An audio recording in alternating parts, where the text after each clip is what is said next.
Hola, muy buenos días tengan todos ustedes. Bienvenidos una vez más a esta emisión de su programa En la mira de los especialistas, un proyecto de Hegewich López Consultores, principalmente con el objeto de dar a conocer, ahora sí que temas de interés en el ámbito empresarial y preponderantemente jurídico en las diversas ramas. Pues el día de hoy tenemos la verdad, un gusto en tener una invitada que tengo pues 18 años, más de 18 años de conocerla y que es una excelente profesionista, totalmente capaz, inteligente y con más de 28 años de experiencia en el ámbito jurídico y principalmente en la administración de justicia. Es precisamente con ustedes, bueno, es maestra y doctorante en Derecho, ¿verdad? Cintia Miranda, que realmente es una gran amiga. Y bueno, también la sorpresa de que el día de hoy, pues aparte de que la invitamos para hablar del tema de juicio contencioso administrativo, vemos que es candidata a magistrada en materia administrativa del Tribunal Colegiado de Circuito y que va a participar en estas elecciones del 1 de junio y que la verdad deseamos con toda intención que gente como tú, pues que tú quedes y que gente como tú que es capaz, que tiene conocimiento del área jurisdiccional, pues pueda tomar esos puestos de gran responsabilidad y que realmente sepa lo que es la impartición de justicia, ¿no? Entonces, pues, Gracias. muchísimas gracias, mi querida Cintia, por estar aquí. Presento igualmente a mi compañera Patti López, una extraordinaria amiga, compañera de aquí de Hegewich López Consultores, y a mi gran amigo igual y compañero Gustavo Flores Maldonado. Muchas gracias por estar aquí presentes. Y bueno, el día de hoy nos vamos a enfocar mucho al tema de juicio contencioso administrativo federal, pero pues primeramente conocer un poquito, no sé si Claro, me por apoyes, supuesto, Patti, de la Jesús. trayectoria de Cintia. Y bueno, pues para que vean que precisamente es una voz que conoce perfectamente lo del tema de hoy de juicio contencioso administrativo y no creo que podamos tener una mejor invitada que tú para hablarnos de este tema. Muchísimas gracias. Bueno, bienvenido a nuestro público que nos hace el honor de acompañarnos y como bien dijo Luis, estamos de lujo. ¿Por qué razón? Porque tenemos a una persona muy capaz, con gran experiencia, Cintia Miranda Cruz, licenciada en Derecho por la UNITED, maestra en Derecho Fiscal y Derecho Administrativo por la Universidad Panamericana, doctorante en Derechos Humanos del Centro de Estudios Jurídicos, es certificada también para el tema de la materia de prevención del lavado de dinero y vamos viendo que son todas las materias de que tiene conocimiento el tribunal. Ha sido también certificada y especialidad en propiedad intelectual por parte del ITAM, grandes instituciones del país, en materia de derechos de autor por el Ilustre y Nacional Colegio de Abogados, en materia de impuestos por el Instituto Politécnico Nacional, en el caso de comercio internacional por la Universidad Panamericana, competencia económica por el ITAM, el tema de procesal fiscal por el Tribunal Federal de Justicia Administrativa y bueno, casi estamos peinando todos los casos de competencia material del tribunal. Eso es lo que queremos, que los impartidores de justicia en este país estén sólidamente preparados académica, personal y profesionalmente. Y obviamente su experiencia ha desarrollado, como ahorita dijo Luis muy bien, 19 años en funciones jurisdiccionales dentro del Tribunal Federal de Justicia, pero no solamente ha sido ello, también desde el sector privado hacia 2016 en el corporativo Codere y aún más hoy en el despacho Vega Manríquez. Entonces, bienvenida, es un honor tener a gente tan preparada, tan capaz y con una expertise profesional que avala que seas candidata. Muchísimas gracias por acompañarnos. Muchas gracias, maestra. Un honor estar con ustedes. Muchas gracias por la invitación. Gracias a ustedes por su atención. Ojalá sea de interés y pueda yo desarrollar esa cosquillita por esta materia tan importante para los ciudadanos, las y los ciudadanos, y principalmente para esta postulación. Claro. Y fíjate, mi querido Gus, antes de entrar ahora sí de lleno al tema, es muy importante saber tú por qué alcaldías estás de cierta forma dándote a conocer ante la ciudadanía por el puesto, a lo mejor comentarlo muy rápido, y, y muchas personas me preguntan, oye, ¿cómo voy a votar? ¿Por quién voto? ¿Cómo le hago para votar? Entonces, estaba viendo ahorita un volante precisamente que ayuda muchísimo porque contigo es precisamente el número 15 de la boleta rosa. Así es. Y el cuadro, porque tiene un color donde vas a poner ese número 15 que van a ubicar, es el color que es melón. Naranja. Naranja. Naranja, sí. Okay. Como ustedes saben, bueno, para todos los ciudadanos y ciudadanas que no están muy inmersos en esto, En la página del INE, ine.gov.mx, hay un apartado que se llama Conócelos. Ahí ustedes pueden bajar las fichas técnicas. Nosotros, todos los candidatos, subimos nuestro currículum y en esa currícula viene todo el desplegado de nuestro conocimiento, de nuestra experiencia, quiénes somos, dónde hemos trabajado, y con ello nos pueden ustedes seleccionar cuál es su mejor opción. Ahora bien, por otra parte, tuvo bien el Instituto Nacional Electoral de designarnos distritos electorales. A mí me toca el Distrito Electoral 3. ¿Esto qué significa? Alcaldía Benito Juárez y Álvaro Obregón, la mitad, no todo la alcaldía. La mitad de Álvaro Obregón y todas las 56 colonias de la Benito Juárez y 150 colonias del Álvaro Obregón. Por otra parte, a nosotros como candidatos a magistrados en materia administrativa nos asignaron la boleta rosa. En esta boleta rosa van a encontrar 10 casillas, 5 apartado de mujeres, 5 apartado de hombres. Y en estas casillas ustedes van a encontrar las subespecialidades o las especialidades y viene por colores. A mí me toca el primer recuadro del lado izquierdo, que es naranja, y ahí el número que a mí se me asignó fue el número 15. 15, Después, 15 años. así 15 como quinceañera, exactamente. Y bueno, así es como ustedes me pueden seleccionar si es que tengo a bien considerar ustedes que vean que puede ser una buena opción para ustedes. No, y que es lo mejor vamos a hacer, que como dice Patti, como ahorita con Gustavo también comentándole, pues la importancia no nada más es saber de derecho. O sea, de derecho puede saber cualquier litigante académico que conozca, pero el tema de la impartición de justicia, el saber el proceso, digo, tanto de Tribunal Federal de Justicia Administrativa como esta responsabilidad en materia de amparo, que también la conoces perfectamente bien, es simple. Y ahora sí que es lo más importante que tengamos, porque pues la justicia no puedes ponerle en mal. Es como si, como decía, ¿no? Quien pilotea un avión, ni modo de que busques a una persona que acaba de aprender, necesitas toda la experiencia precisamente para eso, ¿no? Muchas horas de vuelo, ¿no? Exacto. Y digo, muy joven tú, pero con muchas horas de vuelo, como quien dice, en el ámbito de impartición de justicia, ¿no? Sí. ¿Cómo ves, mi querida Cintia? Pues es un honor tenerte aquí en este programa, a través del cual nosotros pretendemos difundir sobre todo qué es lo que hace la gente que está haciendo, por lo menos en este caso, qué está haciendo la gente, qué tipo de preparación tiene la gente que está siendo candidato hoy en día para formar parte del Poder Judicial, ¿no? El día de hoy vamos a hablar de un tema, ya entrando en materia, ¿no? Hoy vamos a entrar a analizar el juicio contencioso administrativo. Creo yo que es muy importante que toda la gente que nos está viendo y nos está escuchando sepa qué tipo de asuntos se ventilan en el Tribunal Federal de Justicia Administrativa, que ese es el órgano jurisdiccional que dirime esta controversia entre Estado y particular, fundamentalmente cualquier particular, con el Estado, ¿no? La ley orgánica del tribunal, a través del artículo 3º, tiene 19 fracciones que son prácticamente 19 hipótesis que no son las exclusivas, pueden darse hasta más, ¿no? De competencia material del tribunal, pero hablando de un lenguaje donde toda la gente nos pueda comprender y saber, porque yo creo que es lo que necesita el país, saber qué hace la gente que está preparada y que hoy en día es candidata para ocupar un cargo de elección en el Poder Judicial, ¿no? Entonces, ¿qué les parece si empezamos a hablar de los hipótesis que técnicamente se le conoce como competencia material, ¿no? Pero a final de cuentas son los casos que puede resolver el Tribunal Federal de Justicia Administrativa, que son aquellas hipótesis que puede estar involucrada cualquiera de las personas que nos está viendo y saber qué tipo de resoluciones las que puede emitir el tribunal. ¿Qué te parece, mi querida Cintia, si empezamos a hablar de las más comunes o incluso de las más especiales? De manera breve, ¿no? Perfecto. Porque sí, tenemos, es muy mucho. Sí, ¿Okay? Claro que sí. Bueno, primero, antes que nada, la justicia administrativa, me encantaría que ustedes pudieran comprenderla. Existe materia civil, que es controversia entre particulares, la penal, que es cuando son delitos, y la administrativa es cuando el ciudadano común y corriente, como todos nosotros, tenemos una controversia contra el Estado.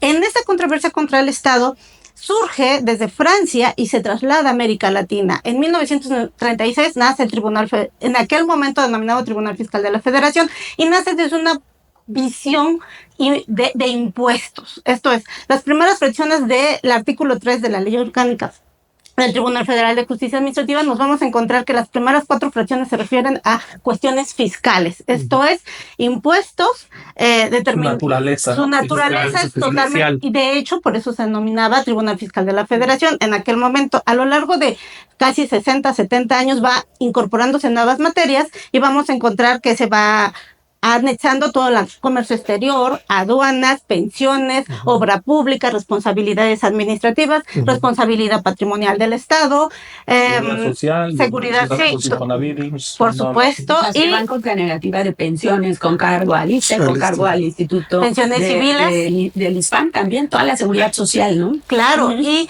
principalmente la última que fue todo lo de las responsabilidades administrativas de los servidores públicos en el Sistema Nacional Anticorrupción.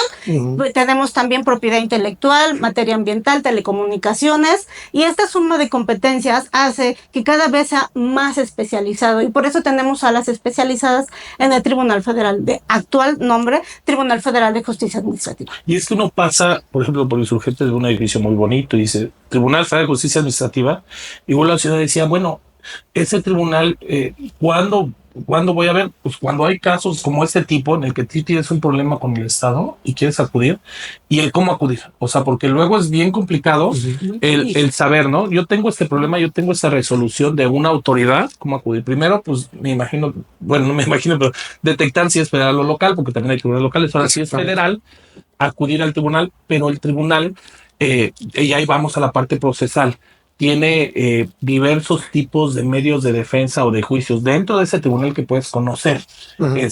Coméntanos un poquito de eso, mi querida Cintia. Claro que sí. Tenemos el juicio tradicional ordinario, que esencialmente su dinámica es presentación de la demanda, contestación, ampliación, contestación de la ampliación, término para dar alegatos, cierre de instrucción y sentencias. Todo esto tiene esta serie es el procedimiento sintetizado. Posteriormente tenemos el juicio sumario. ¿Cómo nace el juicio sumario? Por la gran carga de trabajo que tiene el tribunal después de 2006, que es el boom de la cuestión administrativa, y una forma que el legislador ve como para sacar ciertos asuntos de forma rápida es reducir los plazos. Generalmente en un juicio tradicional son presentación de la demanda 30, contestación 30, ampliación 10, contestación de la ampliación 10, término para alegato 5, 45 días para dictar sentencia. A diferencia del juicio sumario, que vamos a encontrar que es el mismo plazo para presentar la demanda 30, pero en la contestación se reduce a 15. Con posterioridad, los términos para en caso de que exista ampliación son 5, y el término para dictar sentencia máximo son 15 días. Entonces esto hace que se reduzca, y tenemos me parece que es del magistrado César Irigoyen, una sentencia precedente que se dictó en 28 días. Entonces, la verdad es que la mayoría de los juicios sumarios se resuelven máximo en 6 meses. Es la media del promedio, hay algunos casos excepcionales donde menos,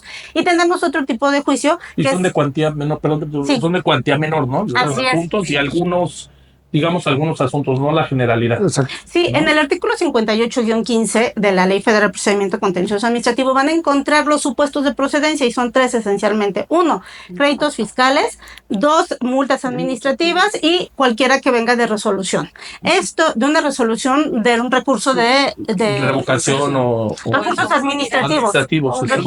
Así es. Y la cuantía son 15 UMAS elevadas al año. Esto es más o menos 618,000 pesos, alguna cuestión así. Y tiene algunas precisiones. 1, no procede, no se pueden acumular el monto histórico, es el monto histórico, no con actualizaciones y recargos. Y 2, si van varios créditos, no se suman. Entonces, mientras no rebases esa cantidad, tú puedes promover juicio sumario. Perfecto, y es una rapidez, y digamos. hay una variante, ¿no? El magistrado actúa de forma unitaria. Así es muy importante. ¿Por qué razón? ¿Qué diferencia habría en este caso, Cintia? Sí, el juicio tradicional es un tribunal colegiado, por lo tanto son 3 magistrados. Y en el juicio sumario resuelve solo el magistrado de forma unitaria, como un juzgado de distrito, es una competencia exclusiva del magistrado. Y es parte de lo que le da mayor inmediatez, ¿no? Porque en el otro caso, la resolución colegiada implica el acuerdo de 3 pensamientos diferentes para confluir en un mismo punto. Y aquí, actuando de forma unitaria, pues la inmediatez es mucho más, claro, cumpliendo el requisito del 17 constitucional, ¿no? Es verdad. Inclusive para la procedencia del recurso de revisión, mi querida Pati, que ya está muy acotado, inclusive creo que se está improcedente, ¿no? Así es. Pero vamos para allá. Es que vemos que No, es todo así quisiéramos. Eso es lo que queremos en los Claro. magistrados. De verdad, vemos gran cantidad de información, fondo y mucho conocimiento. La verdad, brillas mucho, y qué bueno que seas candidata. Gracias. Cintia, a ver, me gustaría que también nos comentaras un poquito. Veo que tienes trayectoria como secretaria de Estudio y Cuenta, ¿no? En sala superior. ¿Por qué no nos platicas un poquito de tu experiencia? ¿Qué es lo que hacías en el tribunal? Y me atrevo adelantar un poquito en la emisión de las sentencias. ¿Por qué no nos cuentas un poquito de esa experiencia que la gente pueda entender qué es lo que realmente está en juego ahorita, ¿no? O sea, ¿cuál es la experiencia que tienen ustedes que están como candidatos al Poder Judicial? Sí, bueno, nosotros de la vieja guardia, yo ya me incluyo porque ya tengo mis ayeres, una justicia la percibimos de una forma limpia, transparente. El tribunal se ha caracterizado por más de 70 años de ser un tribunal bastante honesto y bastante transparente. Y esa justicia quisiéramos que así permaneciera. Ahora que estamos de candidatos al Poder Judicial y como hemos conocido nosotros la justicia, pues nos gustaría mucho que permaneciera esa capacidad y esa honestidad. Actualmente es una corresponsabilidad, yo así lo percibo, independientemente de que soy candidata o no, como ciudadana, porque yo como abogada tengo 2 hijos y estos 2 pequeños a mí me gustaría que conocieran la justicia como yo la conocí y que la vivieran como yo la he vivido durante estos años. No es perfecta, no estoy diciendo que sea perfecta, estoy diciendo que estamos en un Estado de Derecho y la garantía del Estado de Derecho es que las normas se cumplen. Y si uno infringe, yo desde a mis pequeños les enseño, toda tiene consecuencias. Esto significa, tú rompes una norma jurídica, vas a tener una consecuencia, desde una multa administrativa hasta cuestiones más graves. Entonces eso implica respetar la ley y esto es consecuencia de un Estado de Derecho. Desde mi perspectiva como ciudadana es garantizar el Estado de Derecho. Yo no los exhorto, evidentemente me gustaría que votaran por mí, pero que simplemente se informen, conozcan todos los perfiles y el que más les llame la atención, que ustedes perciban que es una persona capaz, honesta, trabajadora, que tiene experiencia y que es capaz de ser humana y de darles una justicia humana también. Es importante que ustedes recuerden que nosotros vivimos en un mundo de papel y en el mundo de papel es muy, muy frío. ¿Por qué? Porque nosotros leemos argumentos, nosotros leemos cantidades extraordinarias de papel. Ustedes no saben, pero hay juicios de 3,000, 10,000, 20,000, hasta 50,000 hojas y son cajas y cajas que tenemos que leer para sacar un número. Y muchas veces nosotros estamos presionados por la cantidad, porque a nosotros nos exigen la cuenta, nuestra famosa cuenta, que tenemos que en materia administrativa llegamos a tener 30 meses de 30 y con posterioridad, dependiendo de la carga de trabajo, nos van reduciendo, nos van dando una media para estar al día. En la emisión de sentencias. En la emisión de sentencias. Ahora contestando tu pregunta porque me desvié. En sala superior, en salas regionales instruimos este procedimiento que yo les compartí de materia tradicional o juicio sumario o resolución exclusiva de fondo, que ya no me dio tiempo de concluir esta respuesta. Por cierto, cierro paréntesis. En el juicio tradicional, toda la instrucción, demanda, contestación, ampliación, hasta cierre de instrucción, hasta ahí es una sala regional. Si es sala superior, ellos solamente resuelven el fondo del asunto. Esto es por 3 conceptos fundamentales: facultad de atracción, interpretación por primera vez de una cuestión novedosa, cuestiones de telecomunicaciones o materia ambiental y finalmente cuantía de 300 millones conforme al último acuerdo 19/2024, en donde se aumenta la cuantía. Si ustedes tienen un juicio por más de 300 millones, es competencia de sala superior. Y contestando al final esta pregunta que me quedé con un pedacito que no les contesté, tenemos un juicio de resolución exclusiva de fondo. El juicio de resolución exclusiva de fondo se encuentra a partir del 58-16. Esto es, ahí van a encontrar... Del Código Fiscal. De la Ley de Contencioso Administrativo. Ahí van a encontrar todas las causales de procedimiento y van a encontrar las causales cuando procede, y son 3 esencialmente. Artículo 42, facultades de comprobación, facultad de visita domiciliaria, revisión de gabinete y revisión electrónica. Y tiene un detalle, debe superar más o menos, no recuerdo bien, son como 8 millones de pesos más o menos. Más o menos, pero son como 150 UMAS elevadas al año, ¿no? Sí. Y con eso ustedes pueden proceder a este tipo de resolución, a este tipo de procedimiento, y aquí no se hacen valer vicios de procedimiento, es exclusivamente fondo, y también tenemos un recurso de revocación de resolución exclusiva de fondo. Y el juicio en línea, que es por la vía, ¿no? Que creo que es una novedad del Tribunal Federal de Justicia que hizo, y que Poder Judicial, tribunales colegiados y todo, también aplican de cierta forma ya los sistemas electrónicos muy ad hoc, ¿no? Hoy en día, que eso es lo bueno. Oye, me queda Cintia, y comentando un poquito, la experiencia, el conocimiento lo tienes, pero creo que tocaste un punto muy importante en cuanto a la resolución del asunto en el Estado. Es esa distinción, y lo comentábamos antes, entre el simple análisis de los argumentos, el papel y todo, y meterte un poquito más. El no ver un asunto como un número más, sino de cierta forma que estás resolviendo una situación que puede afectarle el patrimonio o no a una persona, y con esa imparcialidad. Y que ahí sí, digo, perdón que lo diga, pero luego hay muchos impartidores de justicia que vienen o que trabajaron antes con la administración, es decir, con las autoridades fiscales, etcétera, etcétera, y que nosotros luego decimos que traen mucho como que la camiseta, ¿no? ¿Por qué? Porque traen esa formación y pues lógicamente luego lo ven desde el punto de vista más de la autoridad y como que esa imparcialidad, exactamente, ¿no? Cambia desde la mentalidad. Y que aquí lo que decíamos en un inicio es qué importante es que un juez tenga no nada más por vocación, sino desde origen, digamos, esa trayectoria que conlleve a que inconscientemente incluso pueda tener esa imparcialidad para resolver asuntos. Y atendiendo a que pues realmente los tribunales se hicieron para defender al gobernado frente a actos. Que haya un tribunal que defienda al gobernado. O sea, la autoridad no necesita un tribunal para que la defiendan. ¿Sí me explico? Los actos de autoridad se deben defender por sí solos. Porque hay una presunción, ¿no? Claro, entonces, además, o sea, hay toda una andamiaje, sí, ¿no? Hay una ocurrencia. como impartidor de justicia, ¿cómo enfocas eso? ¿O tú cómo crees que puedas o que se pueda impartir la justicia que obedece o que necesita el país, ¿no? Principalmente los gobernados, lógicamente. Sí, pues desde el punto de vista de legalidad, como bien lo comentaba la maestra, Pati, la justicia administrativa nace con una presunción que es la presunción de legalidad. ¿Esto qué significa? Que así tenga todos los vicios de procedimiento, el acto administrativo se presume legal. Por lo tanto, a nosotros nos corresponde como ciudadanos demostrar la ilegalidad. Un prejuicio que yo me he encontrado mucho en los ciudadanos es pensar que porque lo dictó la Secretaría de Economía, la Agencia Nacional de Aduanas o la Secretaría de Hacienda, ya está bien y está perfecto. Y eso no es cierto. Se equivocan y se equivocan bastante. Este es un mito que existe sobre las autoridades. Sí tenemos derecho a defendernos, sí existen una gran probabilidad de que podamos declarar la nulidad, porque nosotros en el tribunal se declara la nulidad del acto administrativo.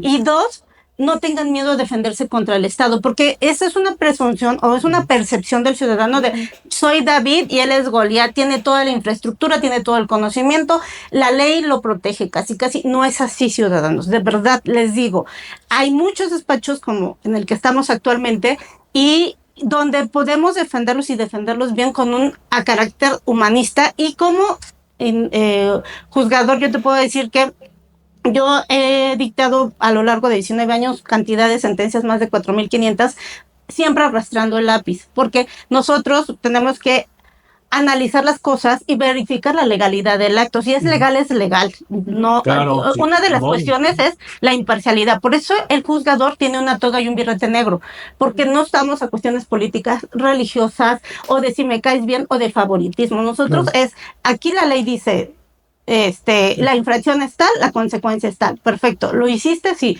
ok, vamos a percibir cómo se percibe esta realidad. Pero cuando hablamos de un carácter humanista, no significa que vamos a ser endebles o que vamos a tener... o que todo lo vas a resolver a favor del gobernado, ¿no? Eso no significa. Significa que vamos a ver tu situación con unos ojos de humanos, que hay tu patrimonio está en juego, tu estabilidad emocional está en juego, muchas cosas, y tenemos que percibir también con una percepción de derechos humanos, porque yo el puesto que aspiro no es un puesto de legalidad como la magistratura en un tribunal, sino en colegiado. Sino en colegiados, y ahí todo lo tenemos que percibir conforme a los múltiples tratados internacionales de derechos humanos que tenemos y con una percepción de derechos humanos. Y esto nos abre un abanico de posibilidades, porque tenemos el principio de razonabilidad en las normas jurídicas, el principio pro persona, el principio... la no regresividad. La no regresividad. Es un caso de una norma derogada que la constitucionalidad y su análisis la lleva a que continúe vigente. Casos que nunca habíamos visto, ¿no? Claro, y entonces eso nos permite abrir un abanico de posibilidades en donde podemos proteger los derechos humanos de los ciudadanos.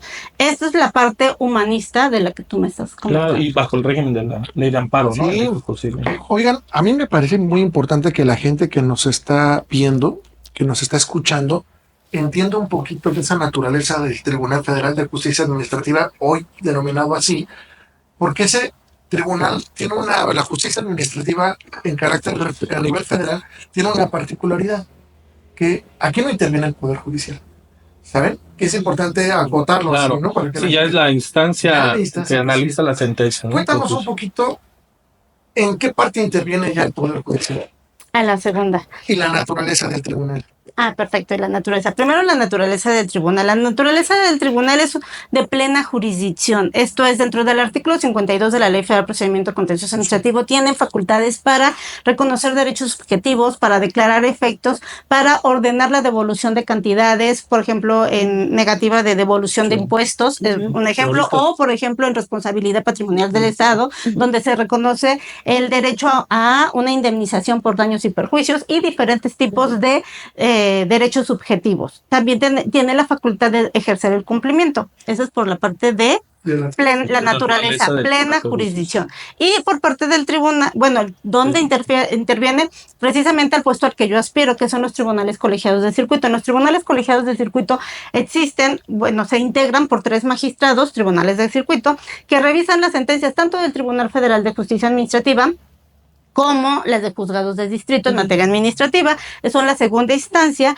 y ven puras resoluciones de fondo. Esto es, ven sentencias definitivas o resoluciones que no tienen otra instancia. A esto se refiere cuando es la parte de...